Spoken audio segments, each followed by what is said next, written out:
మొదటి దినవృత్తాంతాల గ్రంథము 29వ అధ్యాయం. మొదటి దినవృత్తాంతములు 29వ అధ్యాయము 10వ వచనం నుండి 13వ వచనం వరకు మార్చి చదువుకుందాం. మొదటి దినవృత్తాంతాల గ్రంథము 29, 10 నుండి 13 వరకు మార్చి చదువు.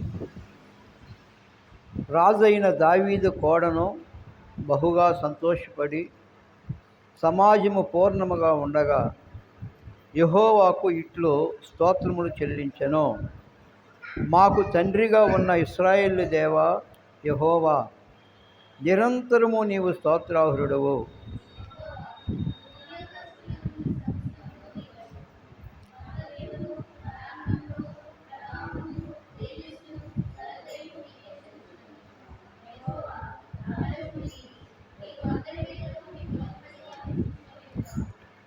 ఐశ్వర్యమును గొప్పతనమును నీ వలన కలుగును. నీవు సమస్తమును ఏలువాడవు.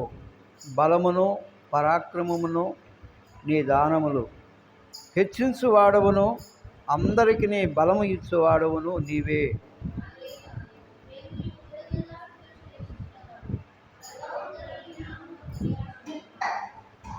ప్రార్థన చేసుకుందాం. ప్రేమ స్వరూపైన మా ప్రభువా, జీవం కలిగిన మా తండ్రి, మీ మహాప్రేమను బట్టి, మీ దయను బట్టి ప్రభువా, ఈ ఉదయకాలంలో నీ పాద సన్నిధికి మమ్మల్ని నడిపించిన మీ మహాప్రేమను బట్టి వందనాలు ప్రభువా. ఇంకా రావాల్సినటువంటి బిడ్డలు త్వరపడి రావడానికి సహాయం చేయండి. చదవబడినటువంటి వాక్య భాగాన్ని మీరు జీవించండి ప్రభువా.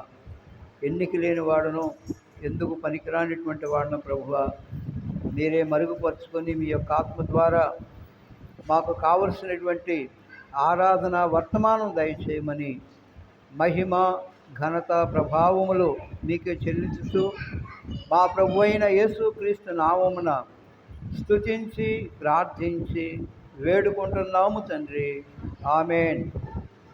మనం చదువుకున్నటువంటి వాక్య భాగము మొదటి దినవృత్తాంతాల గ్రంథము 29వ అధ్యాయము 10 నుండి 13 వచనం వరకు మనం చదువుకున్నాం.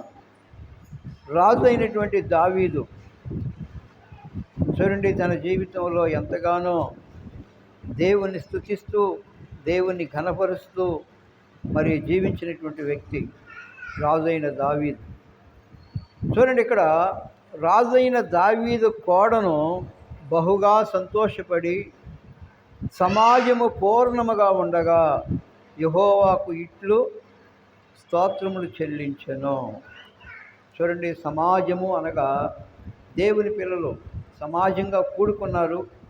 సమాజముగా కూడుకున్నప్పుడు దావీదు దేవునికి స్తోత్రము చెల్లిస్తూ ఉన్నాడు. ఏమని స్తోత్రం చెల్లిస్తున్నాడు? ఇట్లు స్తోత్రములు చెల్లించెను.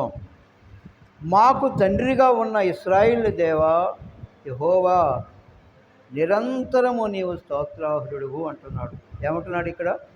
మాకు తండ్రిగా ఉన్న యెహోవా దేవా అంటున్నాడు.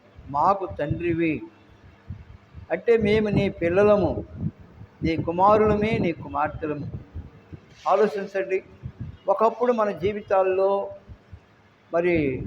దేవుణ్ణి నమ్ముకోకుండా, మారు మనసు లేకుండా ఈ లోకంలో మనం దేవునికి దూరస్థులంగా ఉన్నటువంటి మనం కేవలం యేసు ప్రభువుని నమ్ముకొనడం ద్వారా, మారు మనసు పొందడం ద్వారా మన జీవితాల్లో ఆయన మనకు తండ్రిగా ఉంటూ ఉన్నాడు. మనం ఆయన పిల్లలం.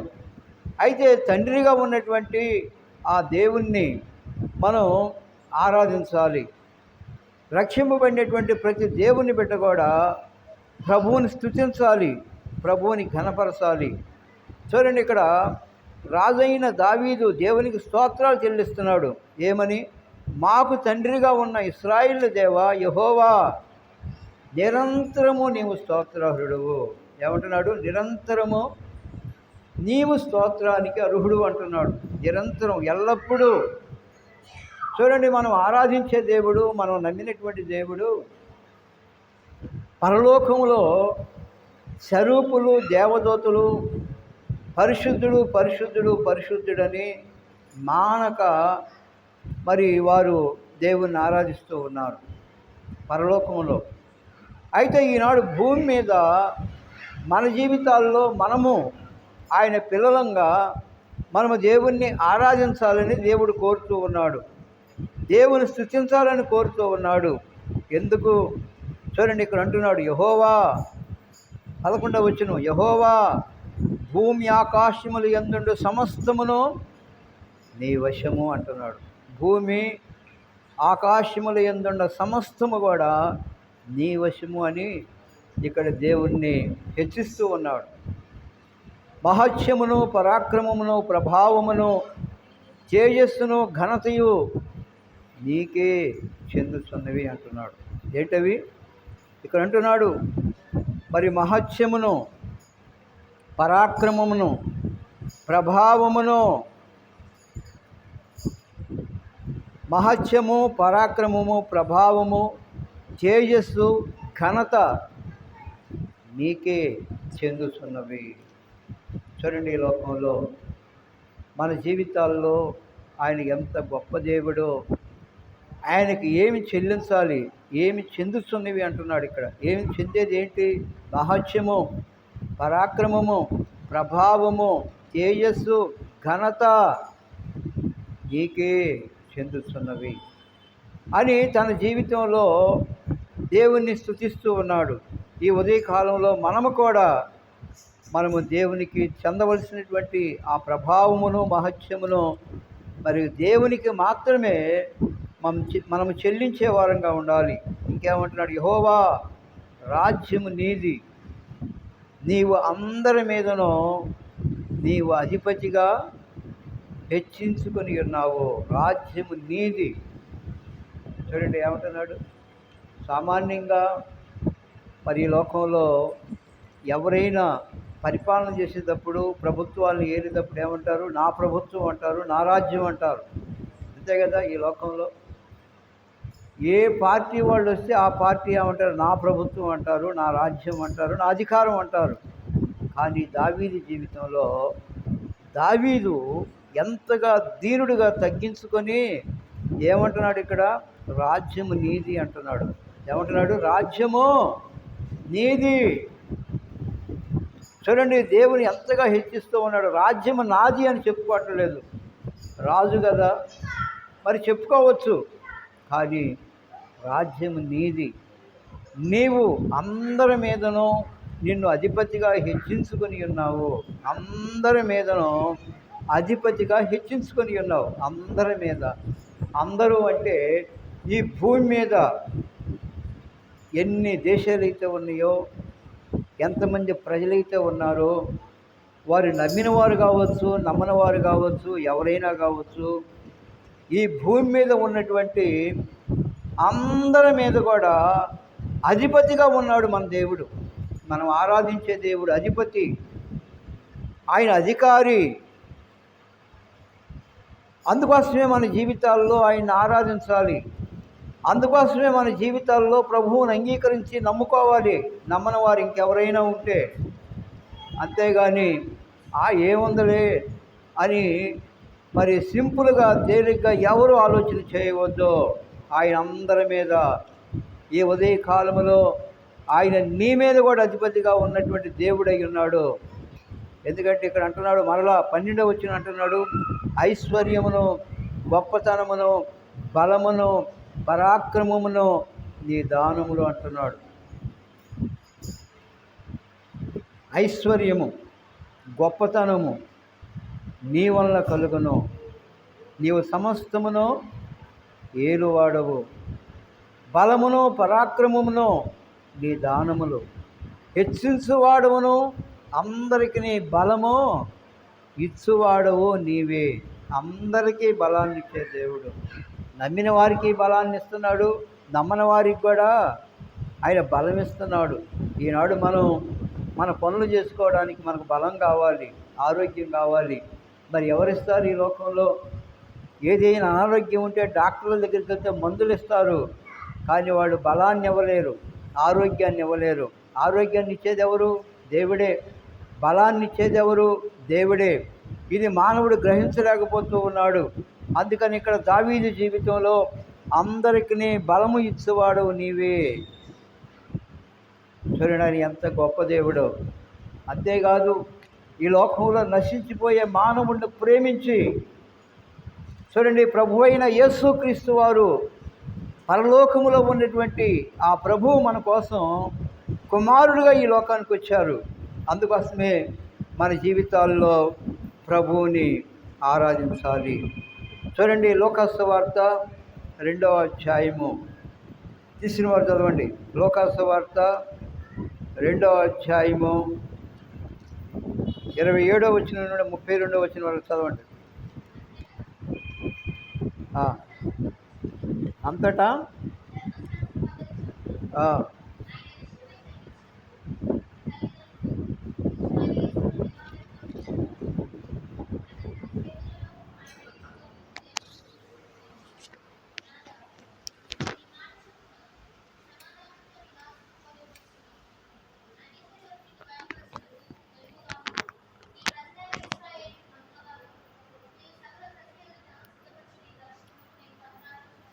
చూడండి, ఇక్కడ సుమియేను యేసు ప్రభువారు ఈ లోకంలో జన్మించినప్పుడు ఆయన దేవాలయానికి తీసుకుని వెళ్ళారు. అప్పుడు సుమియేను ప్రభువైన యేసుక్రీస్తు వారిని తన చేతుల్లోకి తీసుకొని మరి దేవుణ్ణి ఘనపరుస్తూ ఉన్నాడు. ఇక్కడ చూడండి, శిష్యువైన యేసును దేవాలయంలోని తీసుకొని వచ్చినప్పుడు అతడు తన చేతులలో ఆయనని ఎత్తుకొని దేవుణ్ణి స్తుతించు. ప్రభువైన యేసుక్రీస్తు వారు బాలుడుగా ఉన్నాడు. అంటే దినాలు, రోజులు మాత్రమే, ఇంకా పూర్తిగా మరి 1 నెల కూడా కాలేదు యేసు ప్రభువారు అప్పటికి జన్మించి. శిశువు, చిన్న పిల్లవాడు.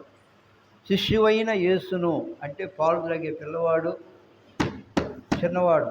అయితే తన చేతుల్లోకి తీసుకున్నాడు సుమియేను. తీసుకొని ఏమంటున్నాడు? అతడు తన చేతుల్లో ఆయన్ని ఎత్తుకొని దేవుని స్తుతించుతూ ఇట్లనెను, నాథా, ఇప్పుడు నీ మాట చొప్పున సమాధానముతో నీ దాసుని పోనిచుస్తున్నావు. అన్ని జనులకు నిన్ను బయలుపరచుటకు వెలుగుగాను, నీ ప్రజలైన ఇశ్రాయేలుకు మహిమగాను, నీవు సకల ప్రజల ఎదుట సిద్ధపరిచిన నీ రక్షణ నేను కన్నులారా సూచితిని. చూడండి, యేసు ప్రభువాను గురించి ఆయన పరలోకములో ఉన్నటువంటి ఆ మహిమ కలిగిన ప్రభువు మన కొరకు మానవుడిగా ఈ లోకానికి వచ్చాడు. చూడండి, మొట్టమొదట చంద్రమండలం మీద కాలు పెట్టాడు అమెరికా అతను. ఒక అతను కాలు పెడితే అమెరికా అతను విజయవాడ వచ్చాడు. విజయవాడ వచ్చినప్పుడు అక్కడ ఒక మీటింగ్ ఏర్పాటు చేశారు. ఎందుకంటే ఆయన కూడా మారు మనసు పొందినటువంటి వ్యక్తి, రక్షింపబడినవాడు, శాస్త్రవేత్త, మొట్టమొదట ప్రపంచంలో చంద్రమండలం మీద అడుగుపెట్టినటువంటి వ్యక్తి. అయితే PWD అని ఒక గ్రౌండ్లో మీటింగ్ ఏర్పాటు చేశారు. అక్కడ చాలామంది బాగా చదువుకున్నవారు, మరి మేధావులు, మంచి సైంటిస్టులు. ఎందుకంటే ఈయన కూడా శాస్త్రవేత్తే కదా, సైంటిస్టే కదా. ఎంతోమంది వచ్చారు. ఎందుకు? ఆయన మాటలు వినాలని. ఆయన పైకి చంద్రమండలానికి వెళ్ళాడు కదా, ఆయన మాటలు వినాలని వచ్చారు. ఆయన మొట్టమొదటిగా ఆయన నిలబడి చెప్పిన మాట ఏమిటంటే, నేను చంద్రమండలం మీద అడుగు పెడతాం గొప్ప సంగతి కాదు, కానీ పరలోకములో ఉన్నటువంటి ఆ ప్రభు మన కొరకు మానవుడిగా ఈ భూమి మీద అడుగు పెట్టాడు, ఇది గొప్ప సంగతి అని చెప్పాడు. ఆ జనాల్లో అందరూ ఏమనుకున్నారు? అబ్బో, అమెరికా అతను వెళ్ళాడు, చంద్రమండలానికి వెళ్ళాడు, ఆయనకే వెళ్ళే గొప్పవాడు, శాస్త్రవేత్త అనుకున్నారు. కానీ ఇక్కడ ఎవరిని హెచ్చిస్తున్నాడు? నేను చంద్రమండలం మీద అడుగు పెడతాం గొప్ప సంగతి కాదు ఇది, కానీ పరలోకములో ఉండేటువంటి ఆ ప్రభు మన అందరి కొరకు మానవుడిగా ఈ భూమి మీదకి వచ్చి ఈ భూమి మీద అడుగు పెట్టడం, నడవడం అనేది గొప్ప సంగతి అని చెప్పి దేవుణ్ణి స్తుతించాడు. ఆలోచన చేయండి.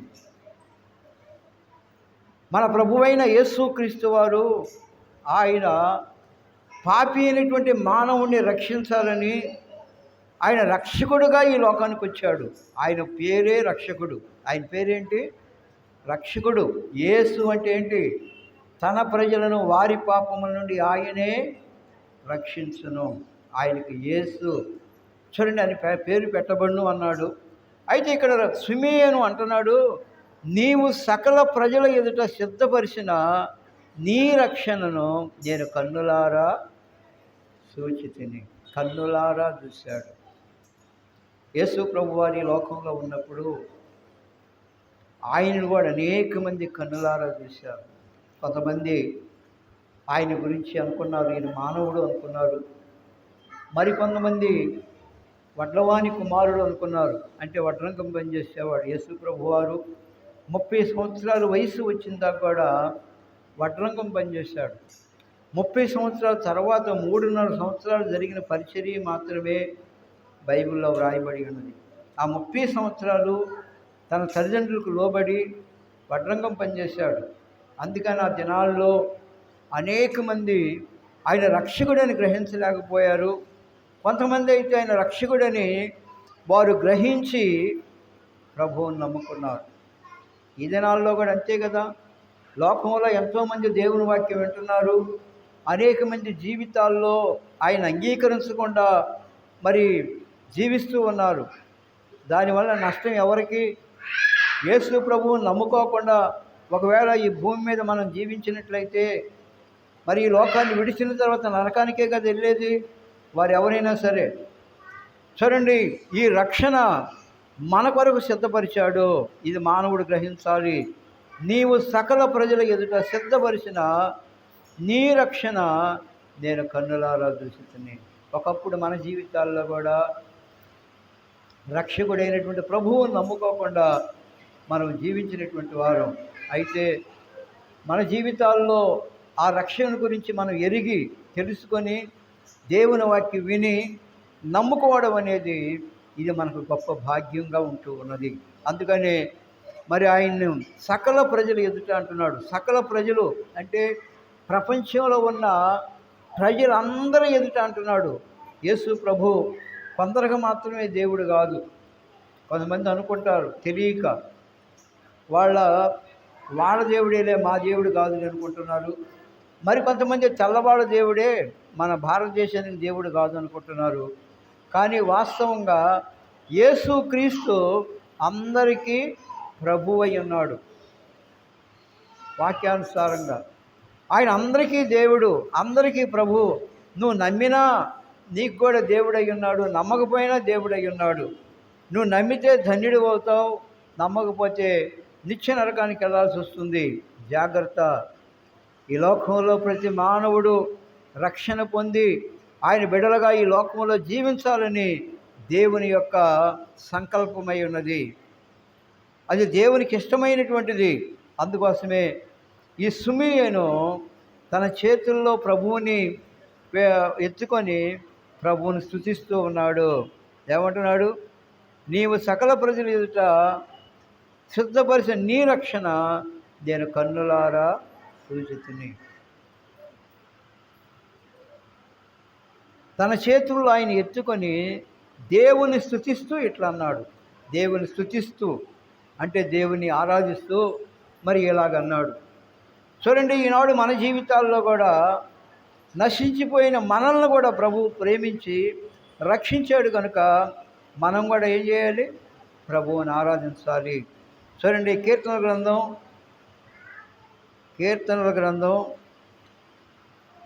56వ అధ్యాయము 12-13 వచనాలు తీసుకుని వాళ్ళు చదవండి.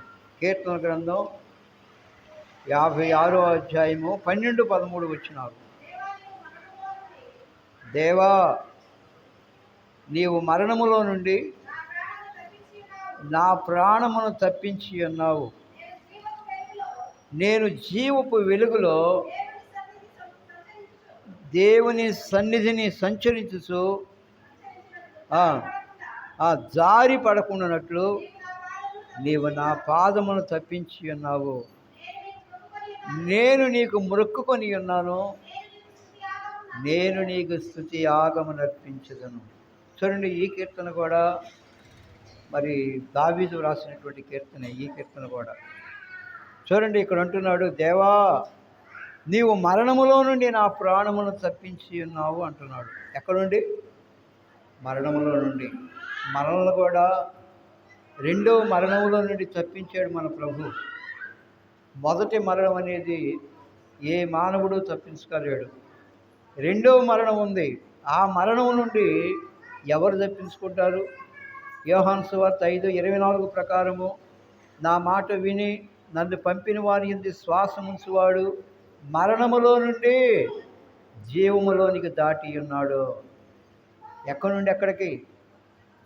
మనం ఏ స్థితిలో ఉన్నప్పుడు ప్రభువు మనల్ని ప్రేమించాడు. మనం నిత్య నరకానికి వెళ్ళడానికి సిద్ధంగా ఉన్నటువంటి మనలను ఆయన ప్రేమించి మనలను ఆ యొక్క రెండవ మరణమైన నరకము నుండి తప్పించినటువంటి దేవుడై ఉన్నాడు మన ప్రభు. అందుకని ఇక్కడ అంటున్నాడు, మరి దావీదు జీవితంలో, నీవు మరణము నుండి నన్ను తప్పించి ఉన్నావు, నేను జీవపు వెలుగులో దేవుని సన్నిధిని సంచరించు. చూడండి, జీవపు వెలుగు. ఎవరైతే రక్షింపబడి దేవుని బిడ్డలుగా ఈ లోకంలో బ్రతుకుతున్నారో వారు ఎక్కడ సంచరిస్తున్నారు? జీవపు వెలుగులో. ఎవరు ఆ జీవపు వెలుగు? ప్రభు అయిన యేసుక్రీస్తు వారు. నేనే లోకమునకు వెలుగై ఉన్నానన్నాడు. నన్ను వెంబడించేవాడు చీకటిలో నడువుక జీవపు వెలుగు కలిగి ఉండునని చెప్పాడు యేసు ప్రభువారు. జీవపు వెలుగులోనికి మనను నడిపించినటువంటి మన ప్రభువుని మనం ఆరాధించాలి. ఆ రెండవ మరణమైన నరకము నుండి మన ప్రాణాన్ని తప్పించిన దేవుడై ఉన్నాడు. అంతేకాదు,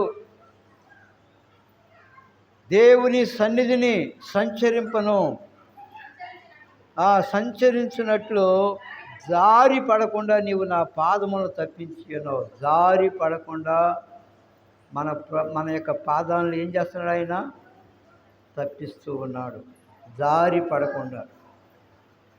ఆలోచించండి, ఈ లోకంలో మన జీవితాల్లో జారి పడకుండా మనం ఈ లోకంలో మనం బ్రతుకుతున్నామంటే అది మన యొక్క మంచితనం కాదు, మన గొప్పతనం కాదు, కానీ కేవలం మనం జారి పడకుండా ఆయన మన పాదాలను ఏం చేస్తున్నాడు?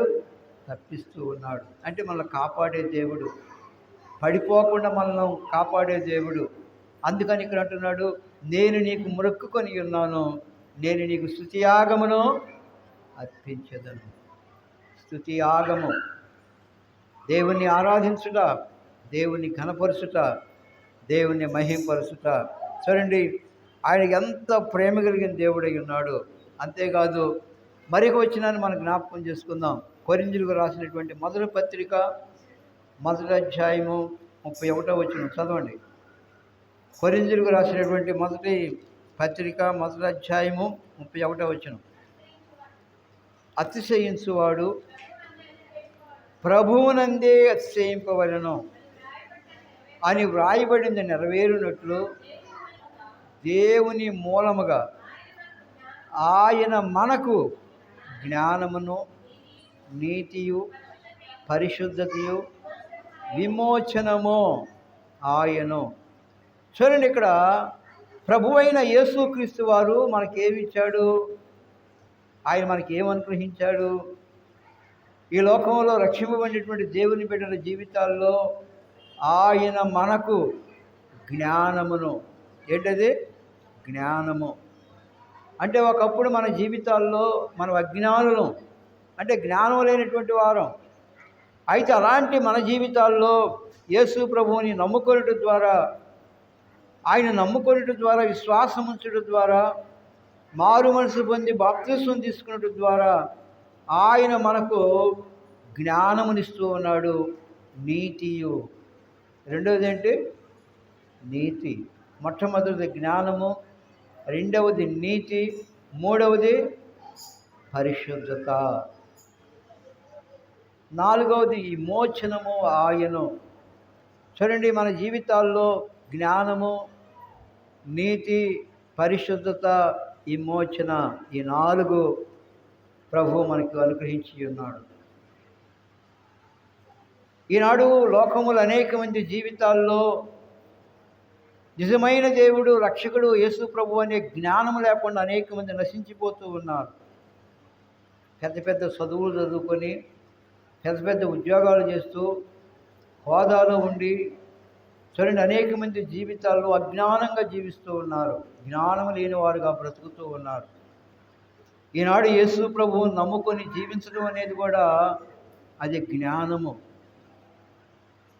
చూడండి, ఈ జ్ఞానమును మనకు దేవుడే మనకు అనుగ్రహించాడు. నీతి, అనీతిమంతులమైన మనలను నీతిమంతులుగా తీర్చాడు మన ప్రభువారు.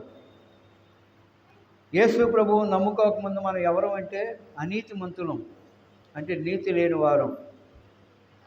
మనకు నీతిని అనుగ్రహించిన దేవుడై ఉన్నాడు. మూడవదిగా పరిశుద్ధత. పాపులమైనటువంటి మనకు ఆయన పరిశుద్ధత ఇచ్చాడు. యేసు రక్తము ప్రతి పాపము నుండి మనలను పవిత్రులుగా చేయును. పరిశుద్ధత కేవలం యేసుక్రీస్తు రక్తము ద్వారానే మనము పరిశుద్ధపరచబడి ఉన్నాం. నాలుగవదిగా విమోచనము, విడుదల, అంటే పాపము నుండి విడుదల. ప్రభువు పిల్లలుగా బ్రతికే భాగ్యం మనకు అనుగ్రహించాడు. పాపము నుండి మనల్ని విడిపించాడు, విమోచించి ఉన్నాడు. పాపంతో జోలి లేకుండా దేవుని బిడ్డలంగా ఈ లోకంలో బ్రతకడానికి కావలసినటువంటి ఆ విమోచన ప్రభువు మాత్రమే మనకిచ్చాడు. యేసు ప్రభువు ద్వారానే మనకు ఈ విమోచన మనకు జరుగుతూ ఉన్నది. అందుకోసమే మన జీవితాల్లో ప్రభువుని ఆరాధించాలి. చూడండి, యోహాను సువార్త 12వ అధ్యాయము 13వ వచనం నుండి 15వ వచనం దాకా చదవండి. యోహాను సువార్త 12వ అధ్యాయము 13 నుండి 15 వరకు చదువు.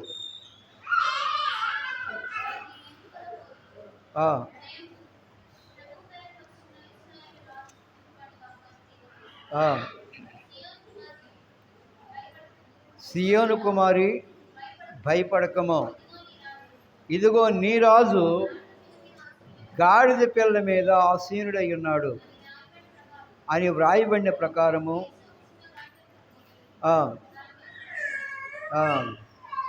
చాలు. చూడండి, ఇక్కడ మనం చదువుకున్న వాక్య భాగములో మరునాడు ఆ పండగ వచ్చిన బహు జనసమూహములు యెరూషలేమునకు వస్తున్నాడని విని ఖర్జూరపు మట్టలు పట్టుకొని ఆయన ఎదుర్కొనబోయి, జయము, ప్రభువు పేరట వచ్చుచున్న ఇశ్రాయేలు రాజు స్తుతింపబడునుగాక అని కేకలు వేసిరి. యేసు ప్రభువారు గాడిద పిల్ల మీద ఎక్కి యెరూషలేమునకు వస్తూ ఉన్నప్పుడు చూడండి, ఖర్జూరపు మట్టలు పట్టుకొని వారి ప్రభువుని స్తుతిస్తూ ఉన్నారు. ఏమని? ప్రభువు పేరట వచ్చుచున్న ఇశ్రాయేలు రాజు స్తుతింపబడునుగాక అని కేకలు వేసిరి. ఇశ్రాయేలు రాజు, రాజులకు రాజు, ప్రభువులకు ప్రభువు ఆయన. ఈ భూమి ఆకాశం మీద ఆయన అధిపతి అయి ఉన్నాడు, రాజు అయి ఉన్నాడు. అయితే ఇక్కడ ప్రభువారు గాడిద పిల్ల మీద ఎక్కి వస్తూ ఉన్నప్పుడు మరి ఆయన స్తుతిస్తూ ఉన్నారు. ఏమని? ప్రభువు పేరట వచ్చుతున్న ఇశ్రాయేలు రాజు స్తుతింపబడునుగాక అని కేకలు వేసిడి.